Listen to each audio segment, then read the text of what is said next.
Hello everyone, Jasmine here from Feeling Nifty Painting Tutorials. Today you're going to learn how to paint mountains in a lovely cotton candy pink sunset sky. In this tutorial, I'm going to share with you 4 easy steps to paint in any mountain and also a nifty hack using magazine or construction paper to create a mountain stencil. Hint, there's some therapeutic paper ripping involved. And as always, the link to the full step-by-step tutorial is in the description below. All right, let's get started with the supplies you're going to need for this painting. So in terms of supplies you'll need for this painting, I'm using a 10 by 10 square canvas, or smaller or larger canvas works as well. I made the same painting on an 8 by 8 canvas. And in terms of paint colors, you'll be using 5 paint colors for this painting. You'll be using titanium white, Mars black, medium magenta, cadmium yellow medium hue, and ultramarine blue. Now, if you don't have those exact colors, you can use any white, black, blue, yellow, and magenta you have on hand. Now, in terms of brushes, I'll be using a 3/4 inch flat wash brush, a 1/4 inch angled brush, and your smallest round or detailing brush you have. This one is a 2/0, but your smallest round brush you have in your collection would also work. And then I'll be using a pencil to trace in our mountain shape, a rag to wipe off our paintbrushes with, a water jar, and a paint palette. So I just want to take a moment here to show you that I'm just using a lid. I went to my recycling bin and I just grabbed a couple of lids that I was going to recycle, and I thought these would actually make really good paint palettes. Now, instead of having to buy a paint palette or using disposable stuff, it's often you can just go into your recycling bin to see if you can actually reuse what you already have, which is more cost effective and better for the environment. So that's just a nifty little idea you can use for your paint palettes. So another optional item we can use for this painting, I'm going to be showing you how to create a mountain stencil. So if you have any construction paper, or better yet, go into your recycling bin and find some newspaper or an old magazine you're going to throw out. And I'm going to show you how to create a mountain stencil in a later step.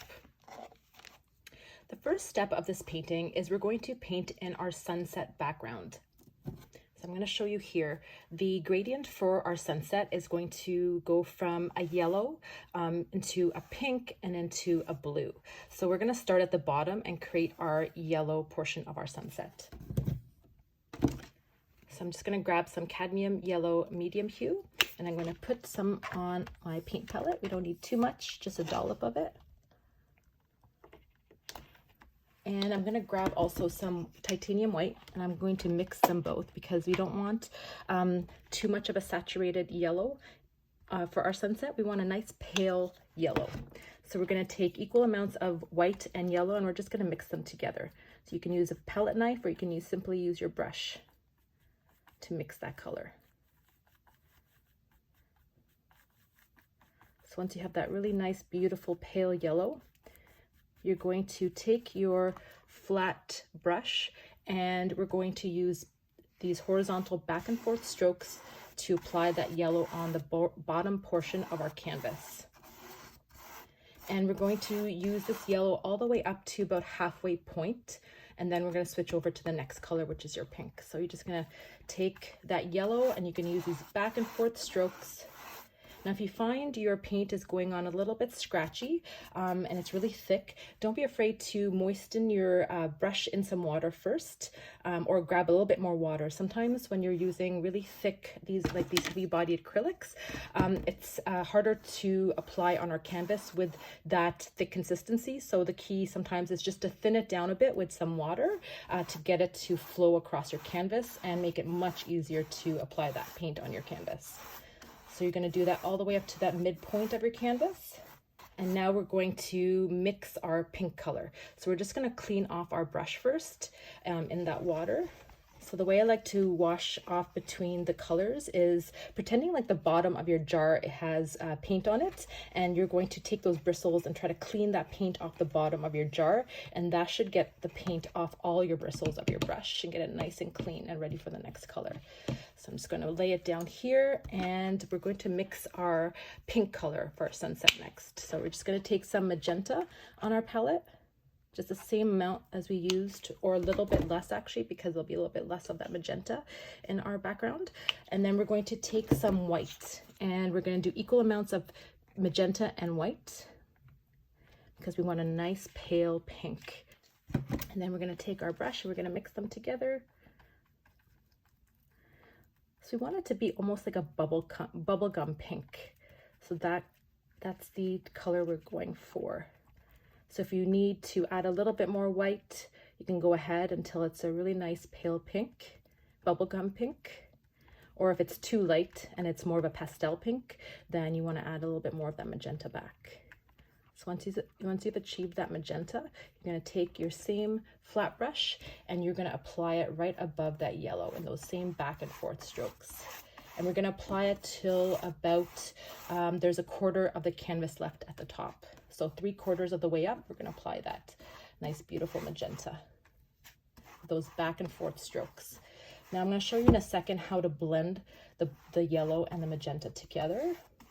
So to blend that color, we want our paintbrush to be dry as possible. So you're just going to go and you're going to wipe off that paintbrush on that rag or your paper towel so it's really dry. And then you're going to go with back and forth strokes at that midway point between the pink and that yellow, and you're going to blend between those colors, because in a gradient, especially a sunset, you want a gradient of colors. You don't want just a block of yellow and then a block of pink. You want to blend in between those two colors, so it's a nice smooth transition between them. So the key is not having too much paint on your paintbrush when you do that blending. And also you want that paint color to be still wet and not completely dry. So if it is drying on you, so you can take a little bit of water to reactivate it. And then once it's reactivated, you would just dry it off on your rag or paper towel, and then you go ahead and blend. So you can see there, it's nice and graduated now. And what you can do is you can bring a little bit of that pink onto your brush and bring that below as well. And then you can also bring, and when you find your paint, because there's a little bit too much of paint on your paintbrush, you can just wipe it off and continue on. And you can also bring some of that yellow into the pink too. So I'm going to try to bring some more of that yellow into my pink sky here. Okay, now I'm happy with that. Now we're going to mix our last color. So I'm just going to clean off my brush again in the water. And then I'm going to lie it down here. And I'm going to bring now some of that blue onto my palette. So I'm going to mix a little bit of blue. We need even less blue here than the pink. And then we're going to grab equal amounts of white. So we want a nice pale blue. And we're going to mix that with our brush. It's really nice. And once it's mixed, we're going to apply it right above our pink with those back and forth strokes. And then to blend between the blue and the pink, we're just going to clean off our brush. You can clean it up in water and then on the rag, or just directly on the rag if you don't have a lot of paint left on your brush. And then once it's nice and dry, we're going to take that midway point, or that point between the blue and the pink, and we're just going to blend those two colors so it forms a gradient. So it's not harsh colors. And if you find you have too much paint on your paintbrush, just go ahead and wipe it off and continue with those back and forth strokes and blending those two colors together. And what you can also do is you can grab some of that blue, and then you can switch around your brush to the chiseled edge and then add in some streaks of blue. Give some nice variation to our nice sky. So I'm going to go ahead now and clean off my brush, and we're going to leave this to dry for about 5 to 7 minutes, and then we're going to come back and we're going to paint in our mountains. So an option here, if you want to move on to the next step faster, you can just take a hair dryer here, and you can, it just speeds up the drying time. So if you don't want to wait the full 5 to 7 minutes, just use a hair dryer and it should dry within a minute or even less than a minute. Now, while we wait for our background to dry, I'm going to show you a step on how we can create a mountain stencil, as I was mentioning in the intro. So an option, and this is totally optional, by the way. So you don't have to do a mountain stencil. You can actually just freehand your mountain shapes with your brush in the later steps. This is just an optional step to get some cool variation to your mountain range. And it also shows you the different materials you can use to create stencils in painting. Now, mountain shapes, if you're looking to create realistic mountain shapes, they're not perfect straight lines. Like you would, if someone asked you to draw a mountain, the first thing that most people do, including myself, is just draw straight triangular lines like that. But in reality, they are jagged and they're wobbly. So if you're looking to create a realistic mountain landscape, then you want to keep that in mind when creating the shapes of your mountains. Now, I found another really fun way to create that jagged look for your mountains, which is creating a stencil using paper. And I find when you rip paper, it's uneven and jaggedy. And I found that that can create a really cool stencil for your mountain landscape. Now, to create one, if you have some construction paper, I created this on construction paper, but if you don't have construction paper and you don't want to waste, then another option is just looking in your recycling bin. And if you have a magazine or even an old newspaper that you're going to throw out, just use that. That would work perfect here. So I'm going to show you how to make it. So I'm just going to move this out of the way first so I don't smudge the wet paint. So you're just going to tear out a page in your magazine or newspaper, and it should roughly be the same width of your canvas. So if you're working with a little bit of a wider canvas, you can just flip it this side. But if your canvas is smaller, you can use the length. So what you would do is you take your paper and you just start ripping away. Now, I find the best way to do this is hold the paper with one hand and rip with the other. So if you just start the rip like that, and you want to rip up to create those triangular shapes. So you're holding it down with one hand, and then with the other hand you're creating those rips, and then you switch over to the other hand when you want to do the other side. So now I'm going to try my best to create those kind of triangular shapes, but when I'm ripping it, it's going to automatically create those jagged, non-perfect lines. So I can decide here where I want to stop, and then I'm going to continue. So I'm going to hold the paper down with one side, and then I'm going to create another mountain here. This one's going to be a little bit taller. And then I'm going to hold the paper down with the other hand to do the other side. And this is quite fun and kind of a stress reliever. I don't know, there's something about ripping paper that is really calming. And then I'm going to create my final mountain by holding this side down. And then this one is going to be a little smaller like that. And then maybe I'll have it come down as well like that. And there you go. So now we have a stencil that has our mountains in it, and we don't have to worry about getting those jagged edges because this rip technique has given that to us. So we're going to go ahead and put this aside, and we're going to save this for the next part. So again, we're just waiting for our background to completely dry, and then we can move on to the next step where we can use our stencil or freehand our mountain range. So once your background is dry to the touch, then we're going to sketch in our mountain range or mountains using the stencil that we created in the last step. Now, if you didn't create the stencil, then you can actually go ahead and fast forward to the next step where I'll show you how to paint it in directly without using the stencil. So if you are using the stencil, then you would grab it here. So either you made your stencil with your magazine or newspaper or with construction paper. And what you want to make sure is you want to place it down, but what we want to show in the end is basically all the colors should show in the end painting. So we want to make sure we don't cover too much of that yellow with our mountain range. So what you're going to do is you're going to place your stencil down where you want it to go. And I'm just going to make sure I lift up the middle because this is the lowest part of the mountain range. I just want to make sure I'm still getting some of that yellow below. So once you're happy with the placement of your mountain range, what you're gonna do is you can actually use a piece of tape to stick it down if it moves too much on you. Then you would just grab a pencil and you can hold the paper down there, and then you're just going to trace that mountain range with those jaggedy edges that we used by simply ripping our paper, having fun and ripping our paper.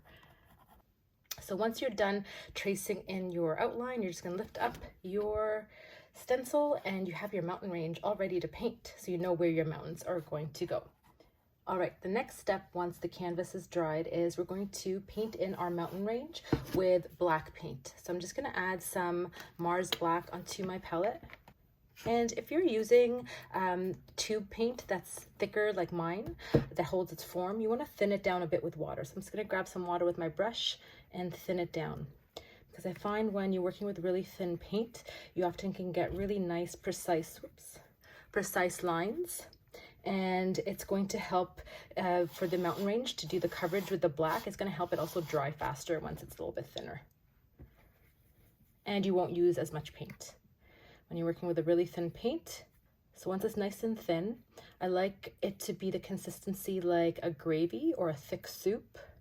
So once it has that gravy-like consistency, you're just going to pick up you're going to be using your angled brush here, your 1/4 inch angled brush, and you're going to pick up some paint on it. And if you haven't done your mountain range with the stencil method, I'm just going to show you how to create it with your angled brush. So if you have done your mountain range with your stencil, what you're going to do is you're going to use that stencil and your brush, and you're just going to fill in the mountain with that black paint. So if you haven't done the stencil, what you're going to do is you're going to use that chiseled edge of your angled brush, and you're going to be really nice and loose. So that kind of helps sometimes to get looser strokes by holding the paintbrush up on the handle a little bit more and not so much closer to the ferrule. So you're going to hold it up in the middle or even a little bit lower, that's fine too. And you're just going to be really loose. And you're going to create these jaggedy, non-straight lines. And then for the other side, you're going to do the same thing. Kind of letting your hand move more, and if your hand is a little bit shaky, that's actually a good thing. So you're just going to get really nice and loose shapes like that, and then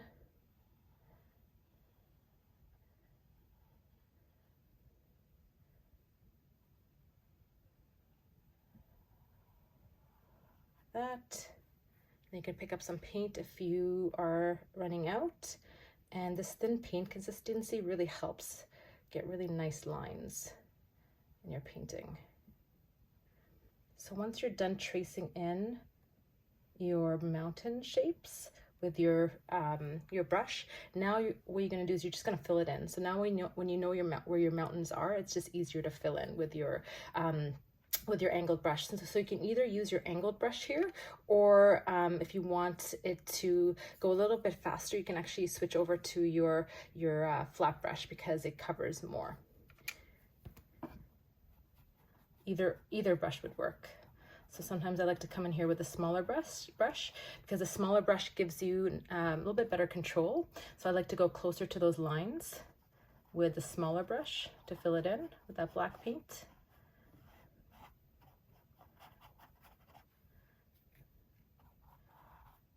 Going to fill in around those lines.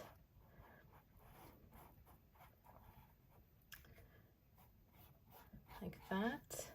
And then what I'll do is, once I have that rough shape there, I can clean up my brush. And I'm going to switch over to my larger brush here because I can get really, I can cover a bigger area faster with the bigger brush.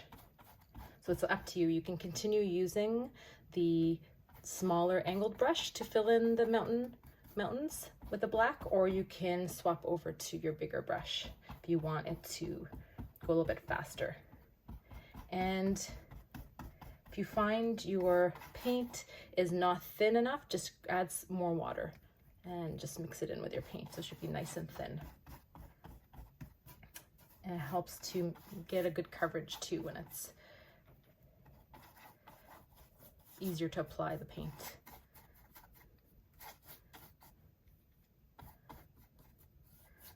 And once you're done with filling in your mountain shapes, you're gonna leave this to completely dry. I would say 5 to 7 minutes, and if you wanna go even faster, you can use a hairdryer to speed up the drying time. So you can pause the video here and wait for your paint to dry, and then we'll come back to filling in our mountains. So once your mountain, the black of the mountain is dried to the touch, we're gonna be adding some squiggly lines down each of the mountains. And the reason we're gonna do this, it basically tells us which side of the mountain we're painting in. It just gives us a little bit of guideline, because what's gonna happen is when you're looking at a mountain landscape, often you'll have a light source, the sun, and it hits down on one side. So for example, the sun is going to be pointing down from the right, and it's hitting the right side of all the mountains, so that you can see it's lighter. And then on the other side, the left side of all the mountains, they're going to be slightly darker with a blue shadow. So what we're going to do is we're going to create these squiggly lines, which basically shows the shape of the mountain, and it's also going to show us which side to do the lighter highlights versus the shadow of the mountains. And just like with the jaggedness of the mountain shape, the squiggly lines going down each mountain is also going to be very loose and jaggedy as well. They're not going to be angular lines and completely straight. So what I'm going to do is I'm going to take a piece of chalk so it's easier for you to see on camera, but if you have your pencil, you can just take your pencil and do the same thing in this step, or you can use chalk as well. So I'm going to start on this mountain here. So basically you're just going to make these squiggly lines all the way down to the bottom of the canvas, and you're going to do this. You basically want to start in the somewhere near the center of the mountain. It doesn't have to be exactly dead center, but somewhere near that center of the mountain as your starting point. And then you just want to create these almost squiggly lines all the way down the mountain, and that's just going to give us, it's just going to be easier to paint because it gives us a guideline of where the highlights are going to be versus the shadows of our mountains, and it's going to give a really cool shape in the end.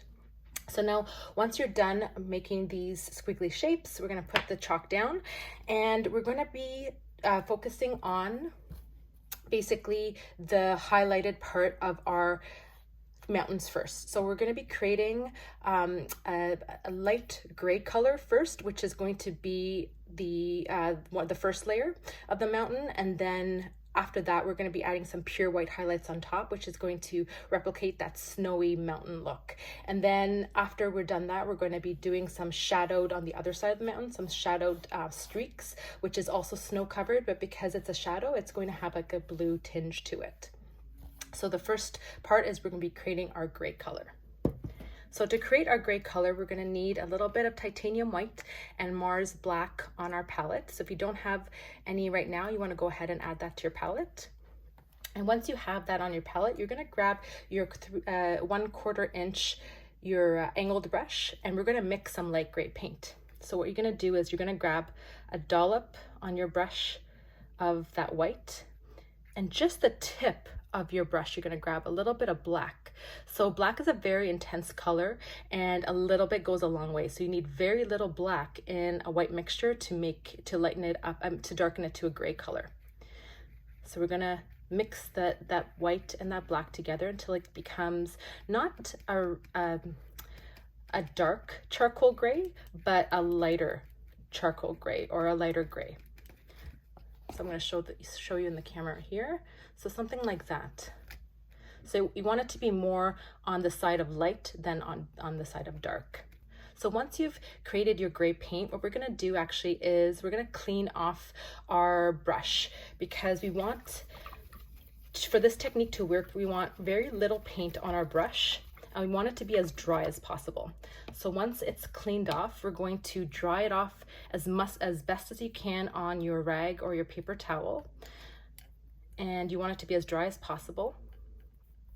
And then once it's as dry as you can get it, we're going to pick up just a little bit of that gray paint on our brush. So what we're going to be doing is we're going to be doing a technique called dry brushing, which is going to give us streaky looks, because we want when we're doing that gray in our mountains, we still want that black to show through in some areas. So we want that dry brushing technique is really going to help us achieve that. And also to note when we're going to be painting in our mountain, so on this side of on the right side of all of our squiggly lines, we're going to be painting diagonally down from the center line towards the bottom right side. So it's going to be diagonal strokes like that. It's not going to be horizontal, not vertical. It's going to be diagonal like that. So we're going to start, let's start with this mountain right here. So what we're going to do is we're just going to take our brush right at that center line, and we're going to push down like that. And you're going to do like streaks. You're going to let go at the end of your brush stroke. So you can see there, it's giving really streaky look. So, and that's the look we want to achieve, and that's going to give us that very snowy, snow-covered Rocky Mountain look. And what you can also do is you can switch your brush so you're using just the chiseled edge to get some more linear streaks like that, and both will work beautifully. So you just want to do a combination. So you're going to use that a squiggly line as your guideline, and you're just going to do these dry brushing strokes all the way down your mountain with that diagonal stroke. And towards the bottom, we don't want to cover all of that black. So we want to leave some of that black in certain places, because that's basically going to look like there's snow in certain places on the mountain, and then there's certain part of the rock of the mountain that's going to show through in the end too. So you're going to alternate between using the flat side of your brush and also the chiseled side of your brush, and that's going to give you a variation of brush strokes. And when you need a little bit more paint, you're just going to pick up just a little bit at a time, because we don't want big blobs of paint in this technique. We want that scratchy look, which is achieved by having very little paint on your paintbrush and using a dry as possible paintbrush as you can. So I'm gonna try to get towards the other side where the other squiggly line is meeting it, and I'm gonna leave some more. So we want more of that black to show through at the bottom of the mountain versus the top. The top has a little bit more snow, so towards that squiggly line there's going to be a little bit more intense snow coverage there, and then as you work your way down to the bottom of the mountain, there's going to be a little bit less snow there. So you can keep that in mind when you're doing these strokes. And we're still going to come back in a later step, and we're going to cover it with pure white highlights right at the top. So you're going to see a variation of colors, which is going to be really beautiful. Okay, so you basically want to repeat this step for all of your mountains. So just remember, we're going to be working on the right side of the squiggly line for all of our mountains, and we're going to be using a brush as dry as possible, very little paint on it, and we're going to be using these diagonal strokes.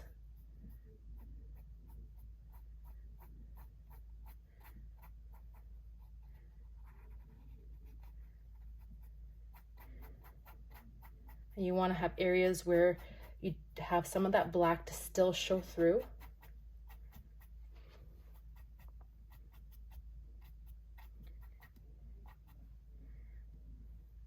Okay. Go. And I'm going to do this mountain here. You can alternate between using the flat side and also the chiseled side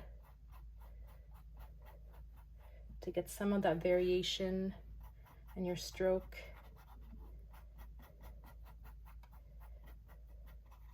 And you can also choose which mountain is standing in front and which is behind. So you can do that as you paint. You don't have to plan too much in advance. So for example, this mountain here, I want this to be in front of this one here. So what I'm gonna do is I'm gonna take the the snow cover all the way down. And then as we create this mountain, it's going to appear it's in front of this one here. So you can choose if you wanted this to be behind, you can do the same thing on the other mountain here. So you can decide as you go. It's the beauty with painting. You don't always have to plan too much, and you can just go with that flow, which is always nice. Okay, And then I'm going to move on to this mountain, the final mountain there. Leaving some of that black to still show through. And I'm going to make this mountain even in front of that one. So I'm just going to bring that snow cover all the way down.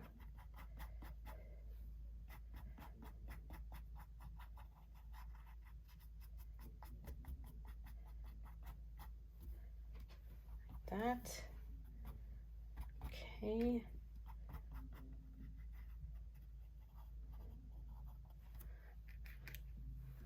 So here I'm going to try to cover that chalk part by going over the chalk with some of that gray. You don't have to do this. I just like to always define that area between the highlight and where the shadowed part happens, but you can also leave it too.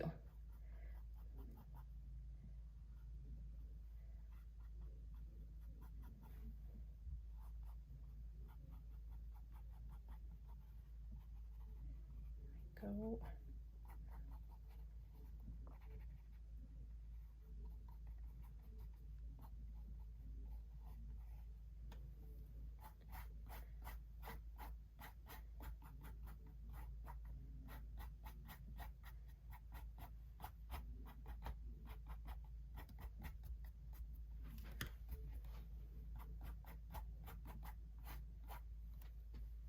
All right, so now we're gonna wait for this side to dry, but while this side dries, we can actually move on to the shadowed portion of our mountains, so we don't have to wait too long for all the paint to dry, so we can work in unison. What we're gonna do is we're going to work on the highlighted part and then go over to the shadowed part and then vice versa, so we can wait for the paint to dry in between each step. So now to work on the shadowed part of our mountain, what we're going to do is we're going to use that same gray that we created in the last step, and we're going to add a little bit of blue to it to darken it. So we're just going to clean off our brush first in the water. So we're going to add a little bit of that ultramarine blue to that current mix that's there. Don't need very much because shadows are often have a blue tinge to them, so that's why we're adding a little bit of blue. So I'm going to show you the painting again, so you can see here that this side, which is the one that where the light is hitting down, the highlighted side, it's more of a white look, and then on the shadowed portion it has a little bit of a blue tinge to it. So we're going to grab our same 1/4 inch brush and we're just going to mix that into that gray color. And it's gonna darken a little bit, so we don't need very much. So I would do the same thing I did with the black and add very little blue into the mix at a time till you have the blue that we want. And we don't want it to be a dark blue. We want it to be slightly darker than that gray, but more of a blue. Okay, so that's the blue that I want to achieve. So I'm gonna show the camera here so you can see. So what we're going to do is we're going to clean up our brush as best as we can, and then we're going to make sure it's really dry. So we're going to dry it off on our rag, and we're going to pick up very little of that blue on our brush, not too much. And then we're going to do the same thing on the mountain, but we're going to use diagonal strokes the other way. So for the smaller mountains, I like to use the chiseled edge rather than the flat edge because it gives me a little bit more control where that blue goes. And you're just going to use very light strokes. And you still want to make sure some of that black still shows through. You don't want to cover all of it, but you want to add that blue streak, those blue streaks on the shadowed portion of your mountain. So we're going to do the same for this one.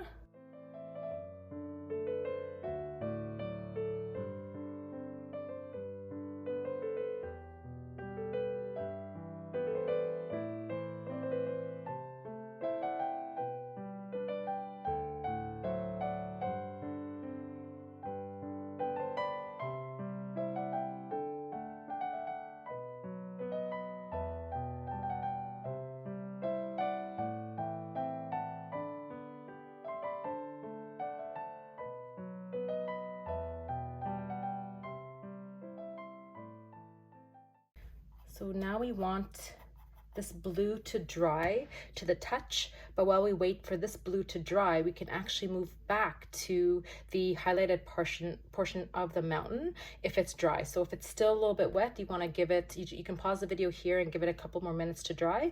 But if it's dry, we can move onto it right away. So we're just going to clean off our brush again.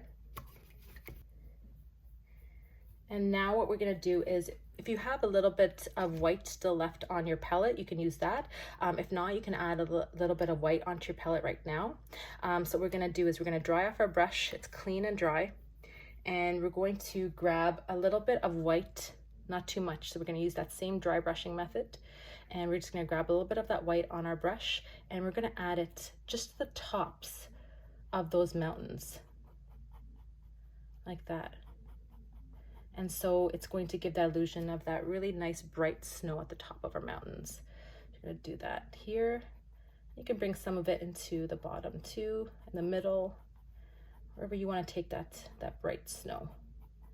And you can use either the flat side or the chiseled side, or both.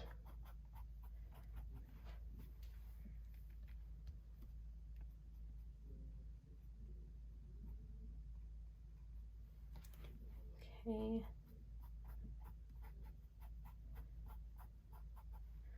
And we're going to do the same thing for this mountain here. I'm going to switch over to that.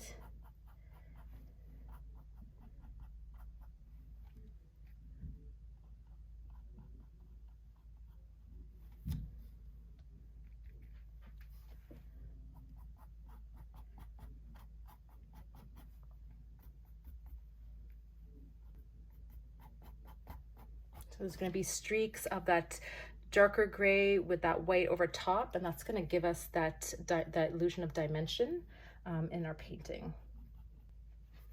Okay, you can always take a step back to see if you're liking it or if you want to add white in certain areas. I like to keep it darker towards the bottom because the light is going to be hitting the tops of the mountains, and I want to give that illusion. And I'm going to show you in a later step, if you've covered a little bit too much of that black below, I'm going to show you a way of how to bring that back. Okay, so I'm happy with that. I'm going to go ahead and clean off my brush, and then we're going to do the final layer of our shadowed portion of the mountain. So I'm going to dry off my brush.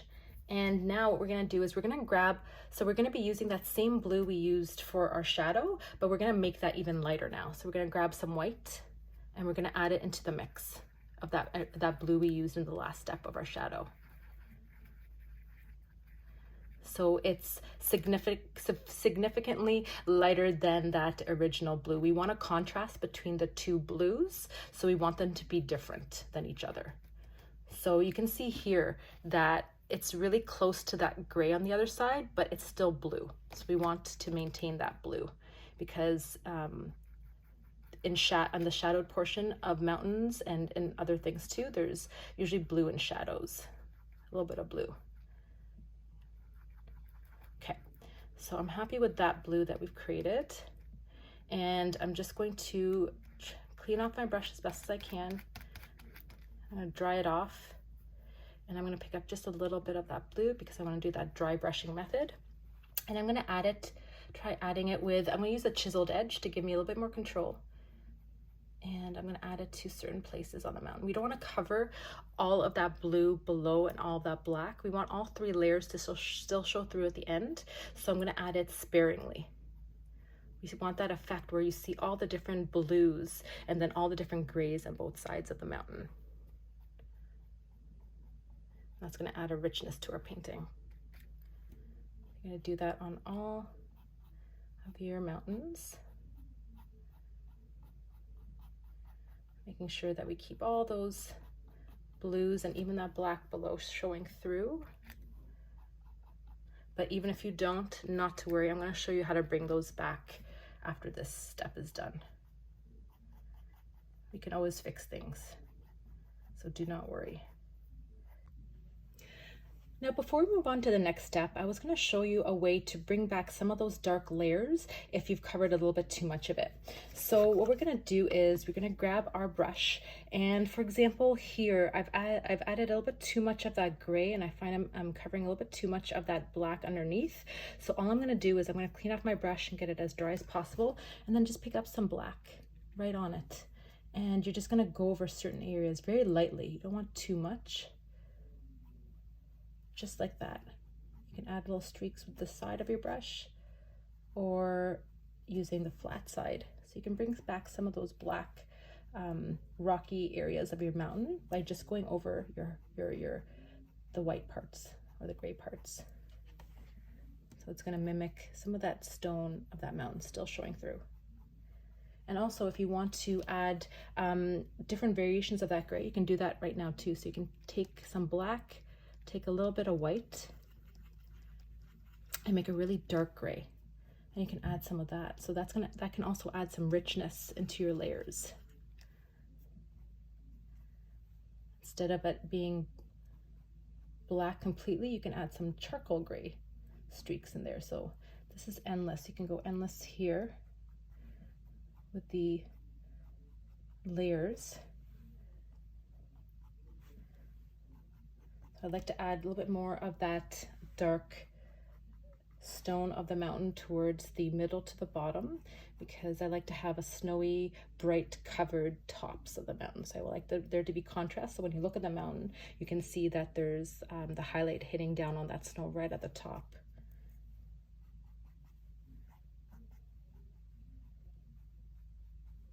And then you can add, once you're happy with that, you can go ahead and, if you like that, that's great. You can also do the same thing on the blue portion. So you can add more variations of that darker blue, or even if you want to bring back some of that black, you can add some of that black into it. It also helps to wait for that paint to fully dry before adding your layers back in, because sometimes the paint will blend on canvas and then you won't see those distinct black portions. It'll just become more blended. And here we want that streaky look. So I'm going to add a little bit more of that.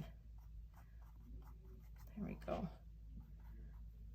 So you can always fix things, just waiting for the paint you just wait for the paint to dry, and then you can re-add layers on top of each other until you get the desired look that you're going for with your mountain. All right, now that we're done our mountains, we can add a little bit of detail if we want to at this point in the painting. If you're happy the way it looks, you can go ahead and stop here, or you can follow along with me where we're going to be adding a couple of trees at the bottom here and some stars and a moon shape in the sky. So first we're going to move on to doing the tree line at the bottom here.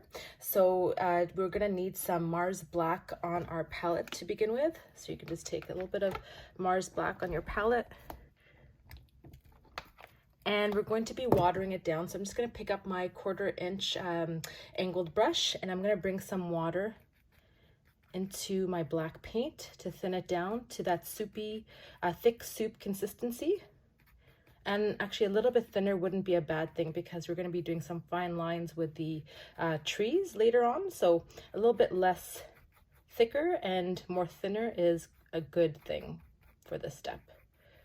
So as soon as you like the consistency, you're going to take that angled brush, and we're going to start at the bottom of this mountain right over here, the most left one, and we're just going to paint in a little bit of a hill shape.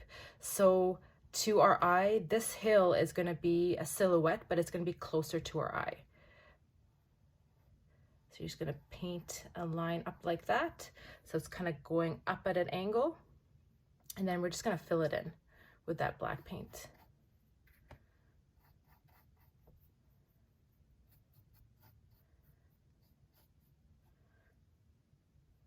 All right, so once it's filled in, we don't have to wait for it to dry, because we're going to move on to the trees at the top of this hillside.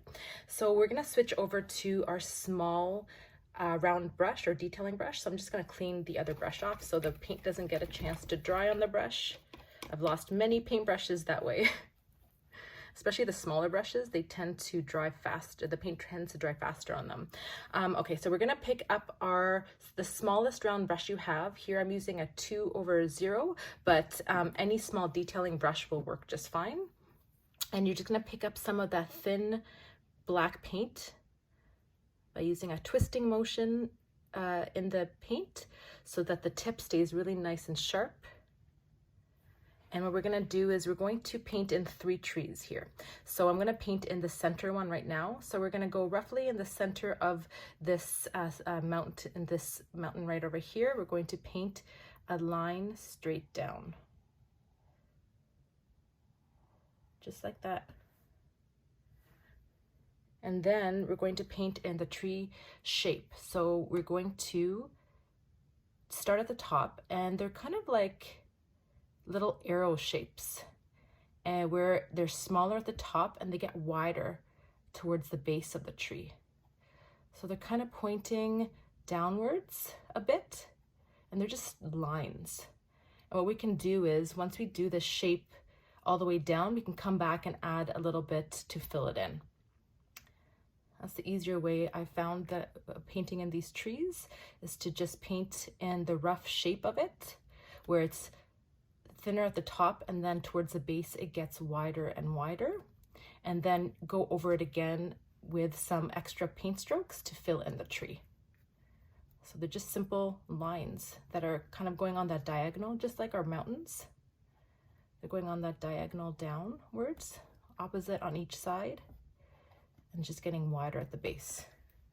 So now, once you've gotten to the base of your tree, we're gonna go back in with that same paintbrush, and we're just gonna add in a couple more of those branches to fill in that tree. But we wanna keep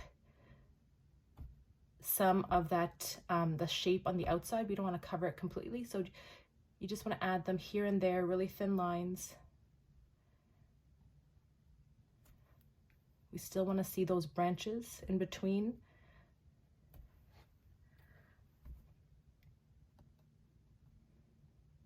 And having that thin paint really helps here. So here I grabbed a little bit of thicker paint by accident, and you can see it's not as smooth and it's a little gloopy.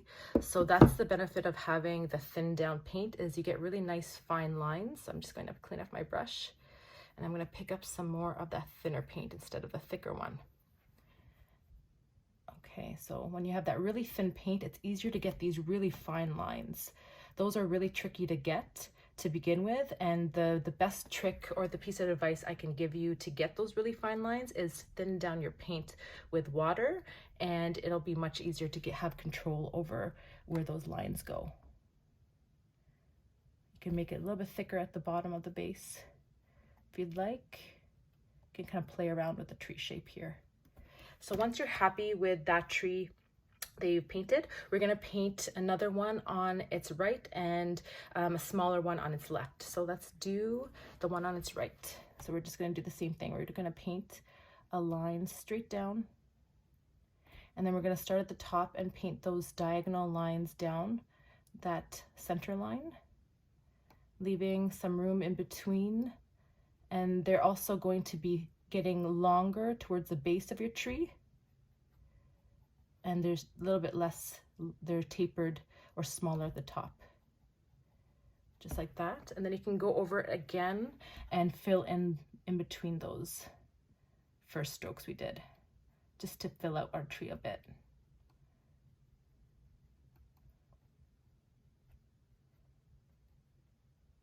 Just like that. All right, so now we're going to move on to our final tree, which is going to be a smaller tree on the left of that center one.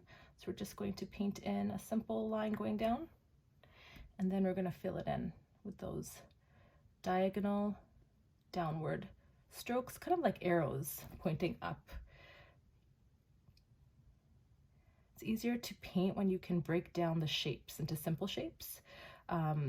Sometimes it seems overwhelming when you look at something to paint, but when you just take a look at what you're trying to paint and just break it down into simple shapes, it becomes much easier to paint that object. So now I'm just filling in between the branches not too much, because I still want to have those spaces in between the branches visible. That's going to give us that shape of our beautiful little tree. There, and then at the tops you can just kind of add a little bit of a point,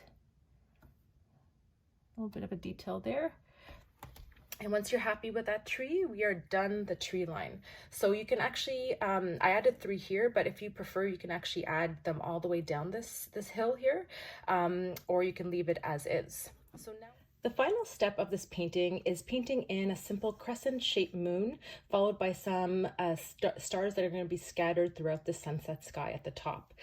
So to do that, you'll need some titanium white on your palette, and we're going to be using that same small round brush that we used for the trees at the bottom. So make sure it's nice and clean, it has no black left on it.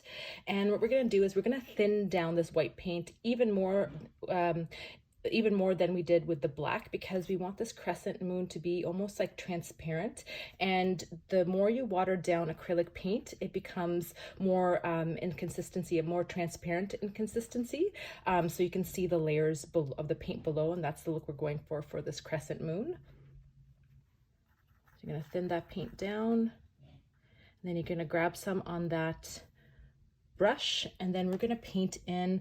I initially sketched it with a pencil just to know where that shape is going, but you can freehand it as well.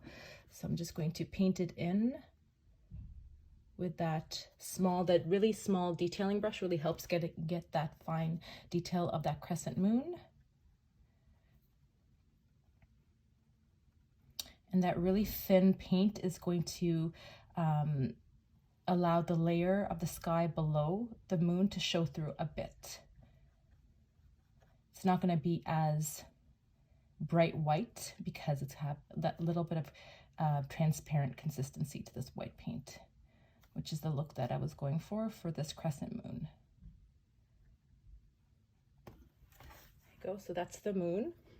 So now for the stars, we're going to use the same brush, and we're just going to pick up some of that liquid paint, and we're going to add some stars at the back. So you're just going to dot it down. You're just going to use the tip. So you're going to pick up some of that liquid white paint, and you're going to use just the tip of your detail brush to add some stars here and there. You can add as many stars as you'd like here.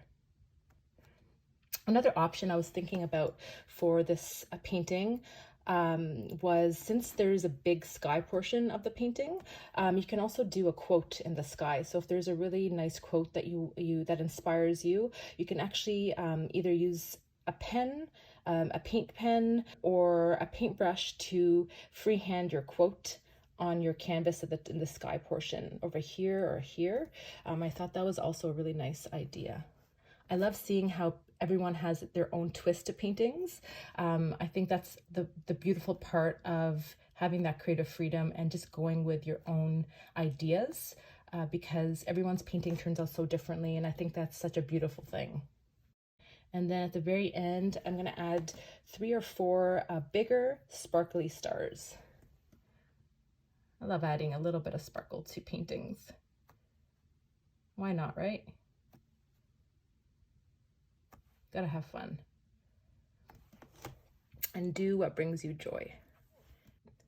All right, once you're happy with the amount of stars you've added to your sunset sky, what we're gonna do is we're gonna add in, this part is totally optional, so you don't have to do it, but it's always nice to show different options that you can do in a painting. So I'm gonna add 3 or 4 sparkly stars. So I'm going to add one over here. So what I'm gonna do is I'm gonna add a little bit of a bigger blob of that paint. So I'm gonna pick up some of that liquid paint and add a bigger blob of it like that. And then I'm gonna clean off my brush and my rag so it's nice and dry. And then I'm gonna take my brush in the center of that blob and pull to the left. I'm gonna do the same thing on the other side, pull to the right, and then pull to the bottom. And the top is kind of better if you flip around the painting, and then you drag to the bottom. It's gonna create a cross-like shape like that. And you can always do the same thing. So you're gonna take that we brush in the center of that blob and pull diagonally, so you can add little small ones also across in the middle of the sparkly star. So you're just going to take whatever paint you have in that blob in the middle, will help get those lines. That's all the paint you really need. So there's one star there. And then I'm going to add another one over here.